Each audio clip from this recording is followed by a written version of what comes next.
Hi guys! Kamusta kayo? Ako si Red Quaresma at welcome back sa akin channel. At kung bago pa lang kayo sa akin channel, huwag niyong kalimutan mag-subscribe at si partner rin tayo bell button doon sa baba para updated kayo kung meron akong mga bagong video na i-upload dito sa akin channel, you know? At para sa video ito guys, magre-react lang ako dito sa interview with Miss Philippines Michelle D and Miss Thailand Antonia Porslid. And yeah, so excited na ako guys na mapanood tong interview nila. Diba? Nagda nating tinatanong na kung kailan mag-meet si Thailand sa Philippines, and finally ito na. Grabe, lagi silang magkasama, di ba? And yeah, support natin ng Team Asia, Philippines and Thailand.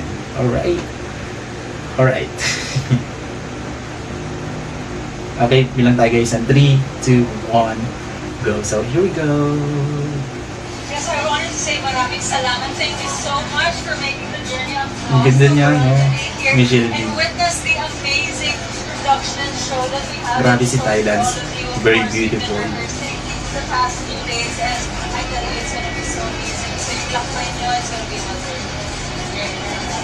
Yes, we're so excited. We've been through rehearsals 4 days already. So Ang sarap nilang tignan sa screen. And I heard that this year they're pulling all the strings and they're The gonna winning give glow. it a little taste of almost like 2018. Wow. Better. So cute. If you see the design of the stage, we've been rehearsing, so you see the size. It's breathtaking. I'm so honored and privileged to even be a part of it. All of us delegates feel so lucky to be a part of this year's event. Definitely groundbreaking. And actually what makes it the best is having all of you here supporting us straight from home and being that support and the love that we need during this time. Because it's hard for us to be here on the other side of the world all by ourselves.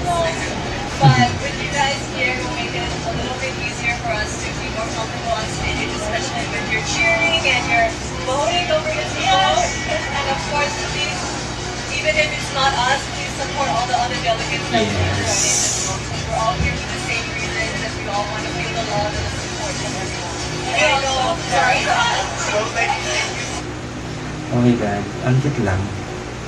Support natin guys si Michelle D and si Antonia, di ba?